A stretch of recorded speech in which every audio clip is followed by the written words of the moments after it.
Good morning, everyone. Welcome to Miracle Network's Wednesday meditation gathering. I'm so glad you're all here to share this time together. Today we have Emily Bannington Perry, who will lead us in meditation, and then we'll have 20 minutes of silence. And after that, we'll open it up for sharing, and we end at 10:45. Over to you, Emily. Thanks so much, Dan. Well, good morning. It's nice to see everyone again. I'm going to center our time together today around an image from the Course that isn't all that well known. I don't think I've done this before. I don't think Robert has done it either, but this is the priestess. And she has become a very beloved figure for us here at the Circle. So I'm excited to share her with you this morning. The priestess comes from a series of visions that Helen Schuckman had in the period after her Better Way moment with Bill in June of 1965, but before the Course started coming through in October of that year. And as I'm sure all of you know, Helen and Bill's infamous Better Way moment occurred in the summer of 65, and that was the point of their formal joining. It's the point where they decided that they were going to find a better way, meaning a better way for people to get along and live in harmony with one another, a way to collaborate versus compete in the psychology department where they worked. And Helen and Bill's joining that summer really kickstarted the scribing of the Course, because shortly afterwards, Helen started having a series of heightened spiritual experiences and inner visions. And the very first of her inner visions was the priestess. And it's worth noting that Helen had a series of inner visions throughout the summer and the fall of 1965. But what makes the priestess particularly interesting is that Helen had three different priestess visions that all appear to represent a past life of hers, interestingly. And the priestess is also the vision of hers that has a recurring element. Helen said in her autobiography that she would continue to see the priestess in her mind occasionally. And Jesus even refers back to the priestess a couple of times in the scribing, and she even appears twice in the Course itself, which I'll talk to you about. Well, actually, I'll just tell you. She's in lesson 109, my favorite workbook lesson. We're going to do our meditation today based on that. This is I Rest in God. And she's also in a section in the CE called The Reflection of Holiness. And Jesus also mentions the priestess a couple of times in the early dictation of the notes, as I mentioned. So what is it about the priestess that makes her just such a enduring and relevant image for our own spiritual journey? So as I mentioned, Helen had three different priestess images. I don't have time to go through all of them. If you want to read about them, you can find them in Helen's autobiography, and you can also find them in a cameo that appears in the very back of the complete and annotated edition of the Course. In one of the essays, you can see it here. It's called The Priestess. So you can read all about the three priestess visions that Helen had there. But the most significant one is what we call the ancient priestess. She's the one that Jesus refers back to, and she's really at the heart of the meditation for today.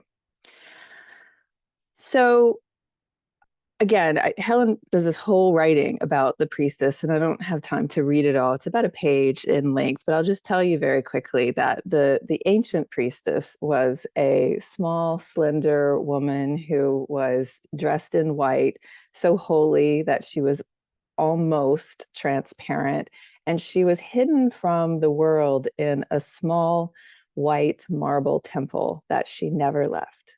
And in the temple, there was a plain wooden altar and a small flame that she said sent up a column of white smoke into the sky. And scores and scores of people came from miles around to the temple to have the priestess pray for them. But she didn't speak to them directly. Those who came for the priestess to pray for them, relayed their needs to a man who served as an intermediary between the priestess and the world. And Helen said it took her a while before she realized that that man was Bill. And so he played a crucial role in enabling the priestess to fulfill her function. And you can kind of see where this is going. So it's yet another image that we have where Bill and Helen have this karmic bond and this relationship that evidently endured through many lifetimes. But even though I can't read you the whole writing from Helen's autobiography and the cameo on the priestess, I do want to read you this one paragraph because it's incredibly important and it's so beautiful. So this is from Helen's autobiography, and she wrote, "When people told him, the intermediary, Bill, what they needed, he went to the door of her room and merely told her that there had been a request for help. He said only that a brother had come for healing, and then he asked for help on behalf of the brother. The priestess never asked for anyone's name or the details of his request. She prayed for everyone in the same way, sitting very quietly beside the flame on the altar. Her response was completely automatic and impersonal. She responded by praying directly to God, with arms upraised to draw down a blessing on her brother who knelt outside. And here's what we love so much. It never occurred to her that help would not be granted. She never even thought of checking the outcome because there was no doubt." Now, it is easy to fall in love with the priestess because she embodies what we think of when we think of the word priestess. A true priestess is a mediator between the spiritual world and the physical world. And because of that, a true priestess has the qualities of both. She's sacred.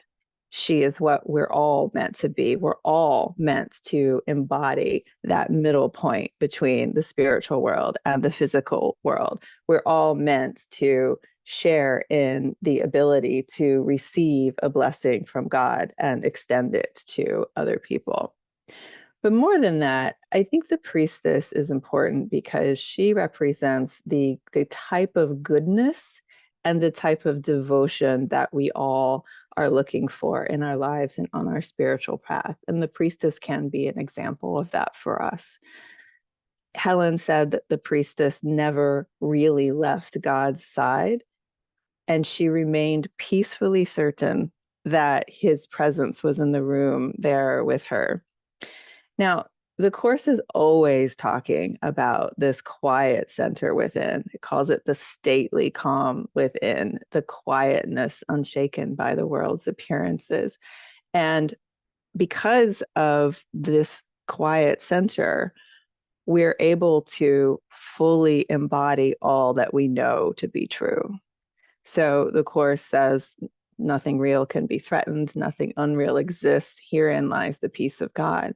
And the priestess is such a beautiful example of that. She didn't even look back or ask about the details of those she was praying for because she just knew that through her prayers, God had taken care of it. Helen wrote that, again, it never occurred to her that help would not be granted. She never thought of checking the outcome because there was no doubt.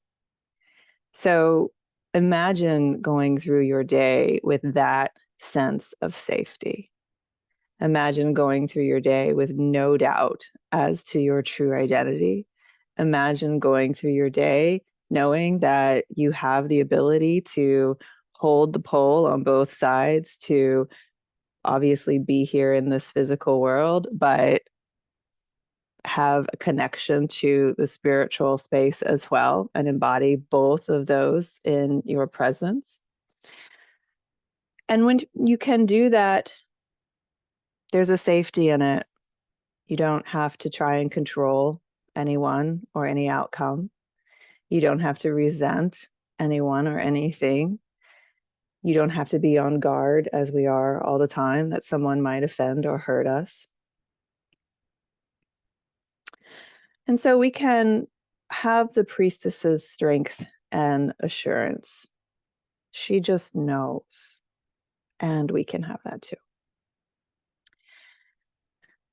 So in lesson 109 in the workbook, I rest in God, the priestess is indirectly mentioned. It says that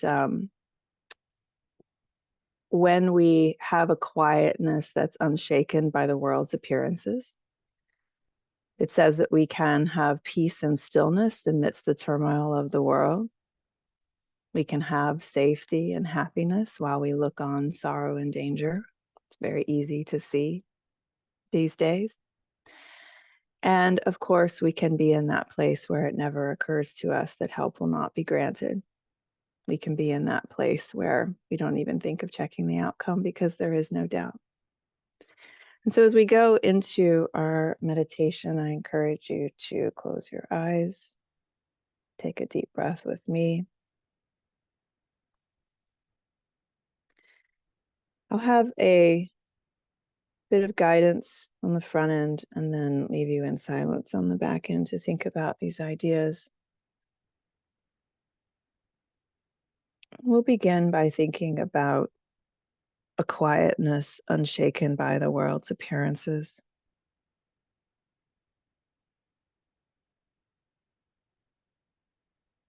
As it says in lesson 109, although we seem to look on danger and on sorrow, we know the thought, I rest in God, will bring us the rest and quiet, the peace and the stillness, the safety and the happiness that we seek.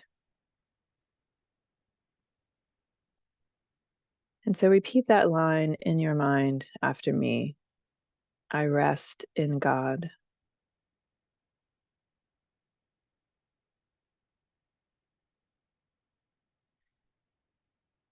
And use this thought to wake the sleeping truth in you.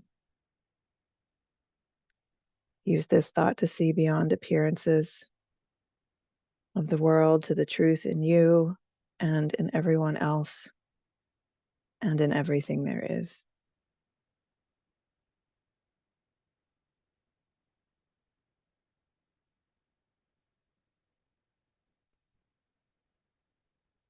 I rest in God.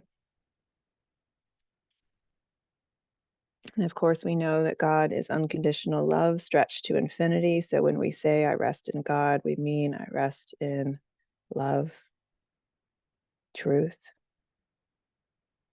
peace, and safety.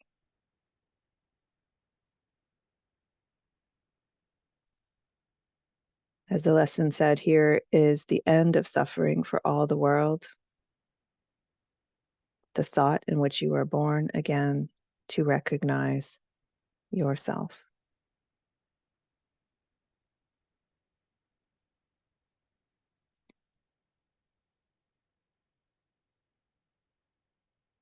This is the thought that will open our hearts and minds to the stillness that we've been promised to carry us through storms and strife, carry us past misery and pain, past loss and death,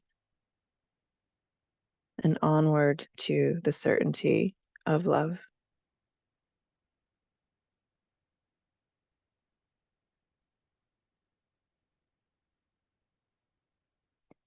Imagine yourself letting go of the world for a while and entering into the temple.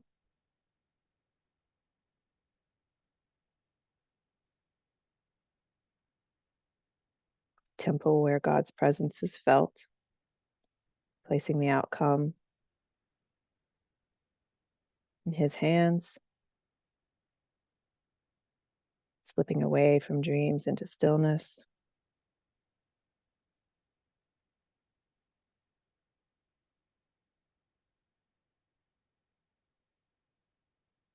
And this is important. From this place, we call upon all our brothers and sisters to join us here, to join us in the boundless circle of peace and the holy sanctuary where we rest.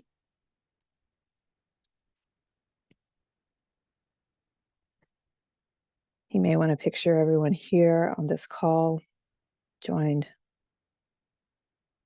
in a circle of light and love that extends everywhere across the world, across all things.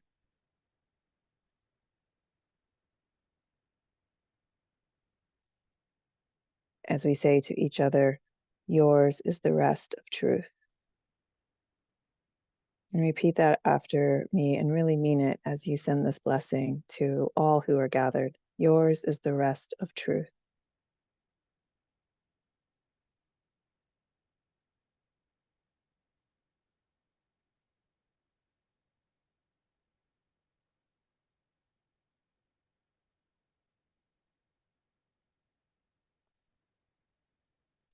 In this temple where we rest with God, we have no cares, no concerns, no burdens, no anxiety, no pain, no fear of future, no past regrets.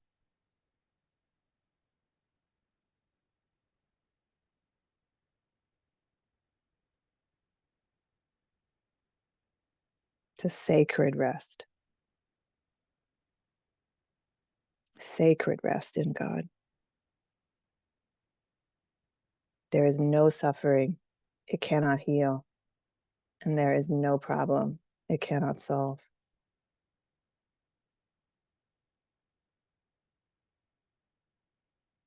In this temple, in this sacred rest, we are quiet and unafraid.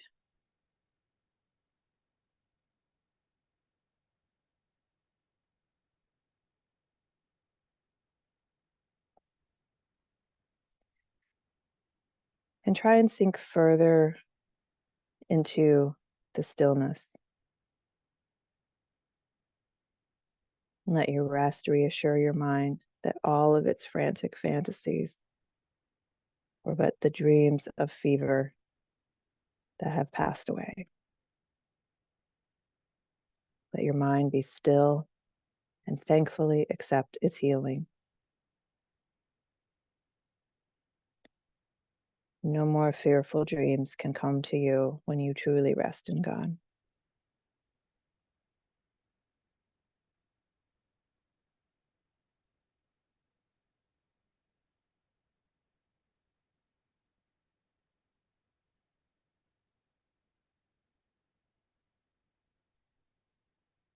And we can bring this peace, the peace of God, into the world that it might take its rest along with us. As the lesson says, this is the day of peace. So let us take a few more moments to send our love to everyone around the world who are burdened and who need this rest.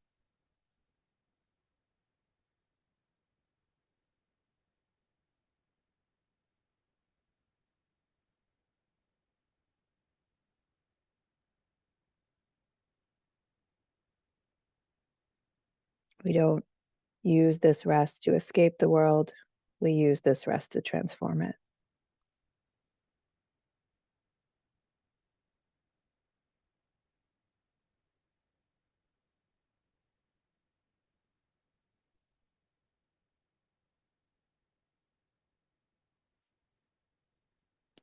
This rest is a reflection of holiness.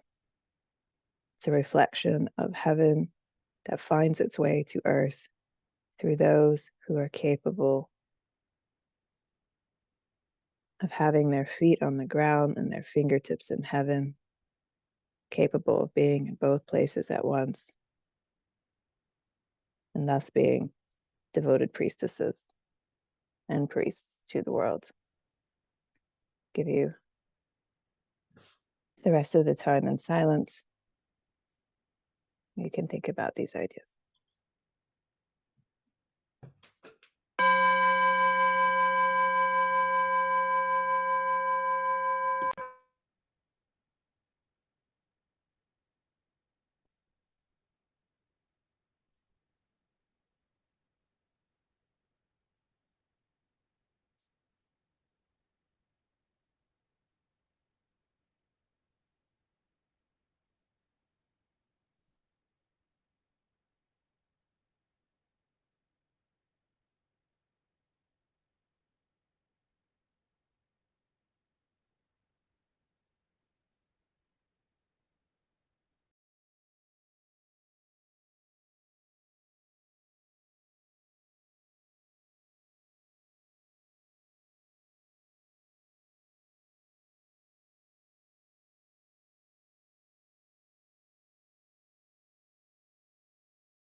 Open your eyes and come back into the room. We have 13 minutes left for sharing. And if you'd like to ask a question, raise your hand and I'll invite you to take yourself off mute. Who'd like to share?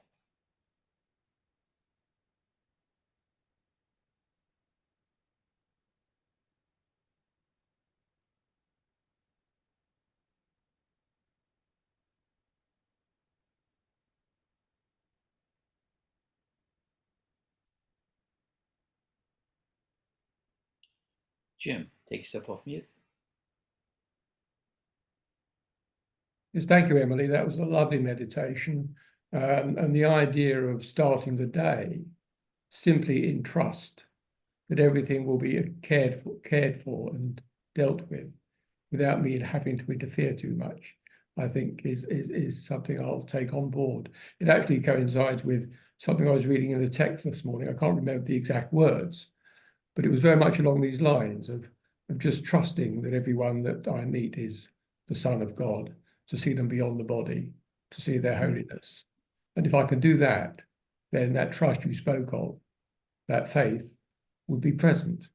And I just, yeah, I really love the way you presented that. Thank you. Thank you, James.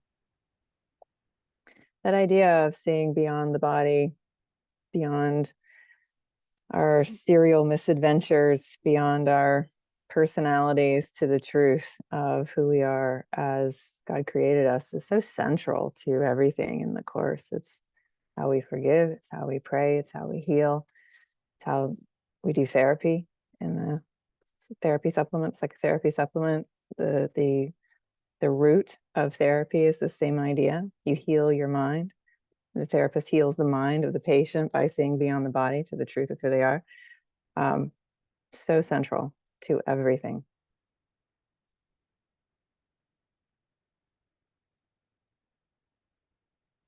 Who'd like to share? Mary?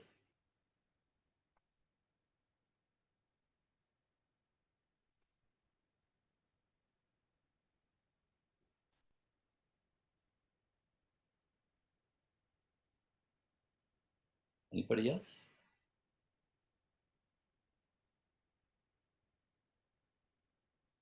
Teresa has, yeah. Teresa. Thank you. Thank you, Emily. That was really lovely. I haven't heard that story about the priestesses too much, a little bit, but not too much. So that was really interesting. And the autobiography, is that the Absence from Felicity? Is that the autobiography that you were speaking of? Helen's?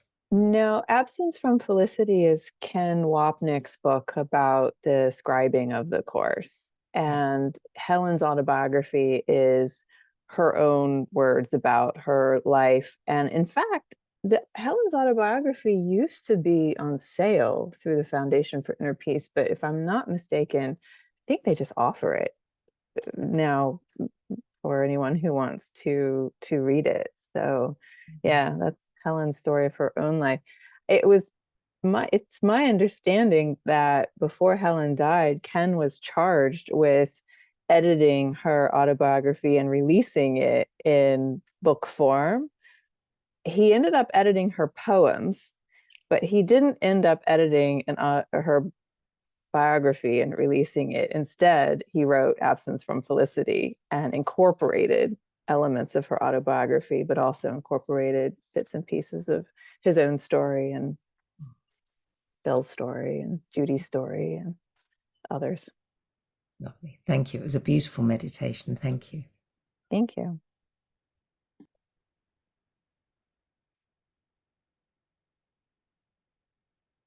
Who'd like to share?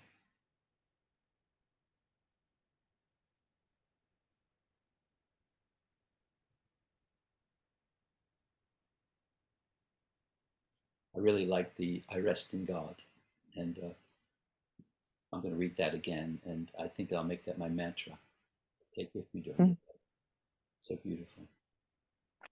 Yeah, that's my favorite workbook lesson in a long line of amazing workbook lessons. But I think 109, I rest in God, and 155, I'll step back and let him lead the way, are just so beloved in my mind. And with 155, there's that famous, it starts with that famous line, there's a way of living in the world that is not here, although it seems to be. And I think that idea is encapsulated in the priestess as well. You know, we don't have to isolate in a temple and shut ourselves off from the world to be a conduit of higher truth here for ourselves and for everyone. I think that's what we're meant to do. That's what we're meant to do on the spiritual journey, is to bring down the love from heaven and extend it into the world. And in fact, in the miracle principles, it says something like prayer is how love is received and miracles is how it's expressed. And that's it. That's the spiritual journey. You use your practice to make that connection, and then you extend it to others in the world. And if we could all get serious about that, we would have a different world. Thank you. Who'd like to share?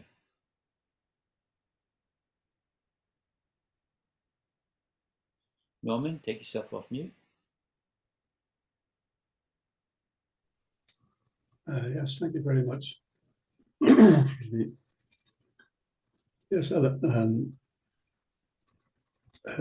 that meditation, I had two major events. The first one was not to limit my blessing. I had a tendency just to bless the leaders, Khrushchev, or Khrushchev, let's go back a bit, but the leaders of the world, to bless their minds. But this correction, it's not the leaders, it's everybody, So that was one error I was making. And the other error was, you mentioned visions, and I get them, and I was trying to explain them to other people. And, I was told, don't try that, it won't work. The visions are meant for you, and you understand them, and you'll realize that words cannot explain in any way what I receive. It would just take away from it. So I'm very grateful for a bit mixed up, but grateful. Thank you. Thank you, Norman.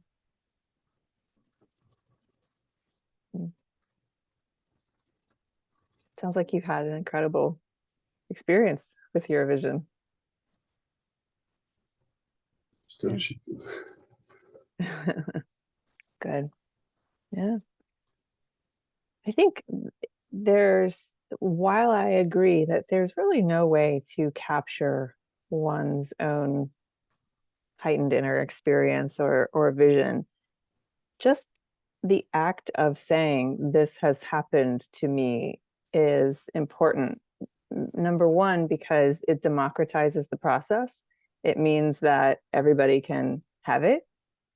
And two, it makes it more normal, more societally acceptable. As long as we're not sharing our spiritual experiences and we keep them to ourselves, then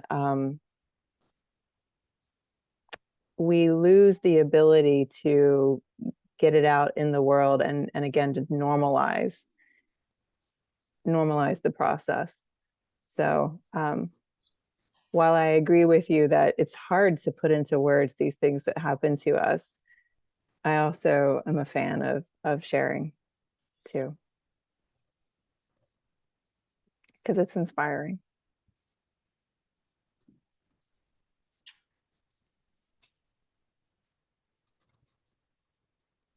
Who'd like to share?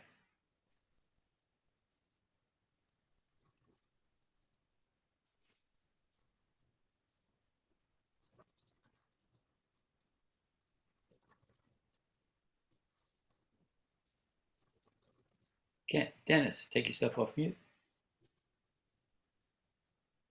Thank you, Emily. It was very interesting. I'd read Absent from Felicity, but nowhere did it mention in there about Helen as a priestess going like that. And to cut a long story short, I was on a tramp steamer in 1958 off the Philippines in November. It gets a bit quite rough. And I was asked to turn the forward ventilators. And part of the ship was disappearing, the front end, where I had to go. And I was a live coward. But in the end, I just put my hands up like that and said, "Into your hands, O Lord."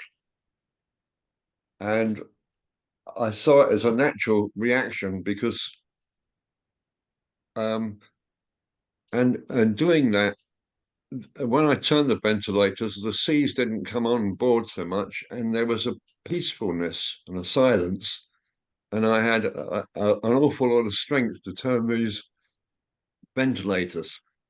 And a few years later, I was watching Dances with Wolves, and when he's going to commit suicide, and he stuck his hands up like that and lied on the horse, and it sort of blew my mind away. And you've just mentioned it again about Helen as a priestess doing it. And I've also read about hands in heaven and feet on the ground. Thank you very much indeed. Oh, you're welcome. Yeah, there's a quote in the Course that Jesus quotes Jeannie Dixon, where it says, feet on the ground, fingertips in heaven as the way to live in the world. And I love that. And in fact, if you have Absence from Felicity, you can find the priestess in there. I should have mentioned that earlier. There's a part in the back of it where he talks about Helen's visions, and he goes into the priestess. So that's an easy way to find it if you have that book. Thank you. Yeah, which I enjoy. I really like Absence from Felicity. I'm glad to have that record.